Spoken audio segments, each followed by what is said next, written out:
Assalamualaikum warahmatullahi wabarakatuh. Yang saya hormati Bapak Ada SPD MPD selaku tutor pengampu mata kuliah pembelajaran terpadu di SD. Puji syukur atas kehadiran Allah SWT atas nikmat dan karunia-Nya sehingga kita bisa mengikuti tutorial pada siang hari ini. Sebelum saya lanjut, izinkan saya untuk memperkenalkan diri. Nama saya Astiana, saya mahasiswa PGSD BI semester 1. Mungkin untuk mempersingkat waktu, saya akan membacakan hasil presentasi saya modul 1 tentang konsep pembelajaran terpadu. Konsep pembelajaran terpadu terbagi menjadi 5, yaitu pengertian, yang kedua karakteristik, yang ketiga landasan, yang keempat prinsip-prinsip, dan yang kelima manfaat. Yang pertama, saya akan menjelaskan satu persatu. Yang pertama tentang pengertian pembelajaran terpadu. Pengertian pembelajaran terpadu terdapat dua istilah yang lain, yaitu pembelajaran kurikulum terpadu dan pembelajaran terpadu. Keduanya secara konsepsi berbeda dari segi perencanaan dan pelaksanaannya. Namun, secara ideal kedua saling berhubungan. Nah, yang kedua, karakteristik. Karakteristik pembelajaran terpadu. Penerapan pendekatan pembelajaran terpadu di sekolah dasar bisa disebut sebagai suatu upaya untuk memperbaiki kualitas pendidikan, terutama dalam rangka mengimbangi gejala penjelasan isi kurikulum yang sering terjadi dalam proses pembelajaran yang dilaksanakan di sekolah kita. Nah, karakteristik pembelajaran terpadu ini dengan ada beberapa kelebihannya, yaitu ada 6, yaitu pengalaman kegiatan belajar akan selalu relevan dengan tingkat perkembangan siswa. Yang kedua, kegiatan-kegiatan yang dipilih dalam pelaksanaan. Yang ketiga, seluruh kegiatan belajar lebih bermakna bagi siswa.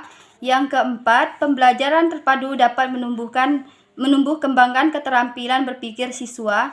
Yang kelima, menyajikan kegiatan yang bersikap pragmatis sesuai dengan permasalahan.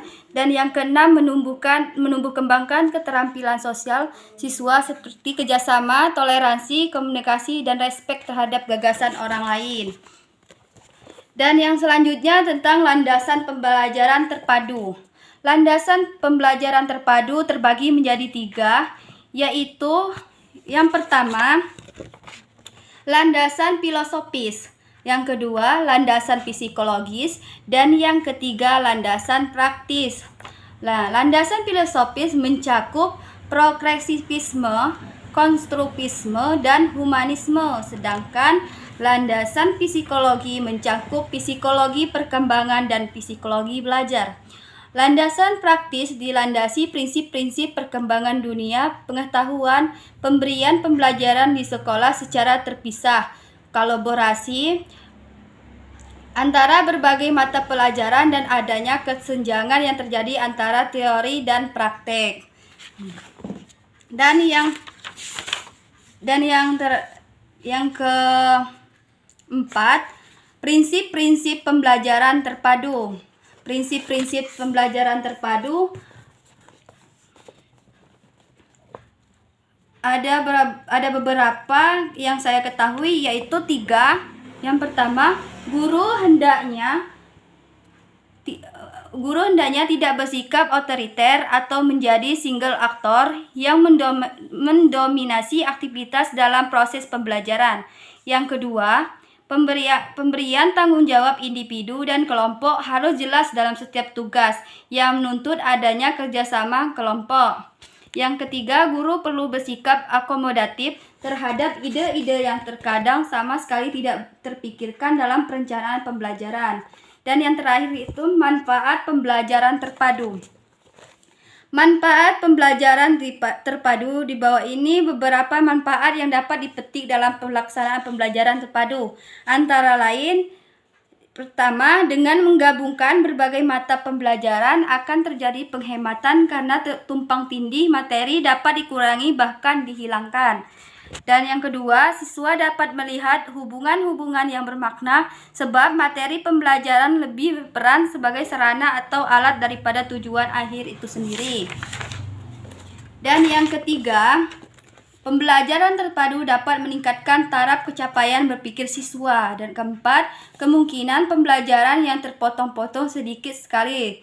Sebab siswa dapat dilengkapi dengan pengalaman belajar yang lebih terpadu. Dan yang kelima, pembelajaran terpadu memberikan penerapan-penerapan dunia nyata sehingga dapat mempertinggi kesempatan transfer pembelajaran. Dan yang keenam, pemanduan pembelajaran antara pelajar diharapkan penguasa materi pembelajaran akan semakin baik dan meningkat.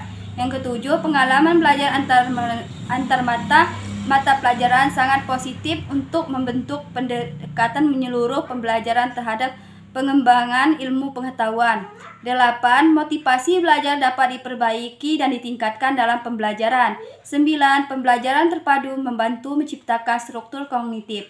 Dan yang 10, melalui pembelajaran terpadu, terjadi kerjasama yang lebih meningkat antara para guru, para siswa, dan guru siswa dan siswa orang atau narasumber lainnya. Nah, mungkin saja itu yang dapat saya sampaikan. Kurang lebih saya mohon maaf dan kepada Allah saya mohon ampun. Saya akhiri. Wassalamualaikum warahmatullahi wabarakatuh.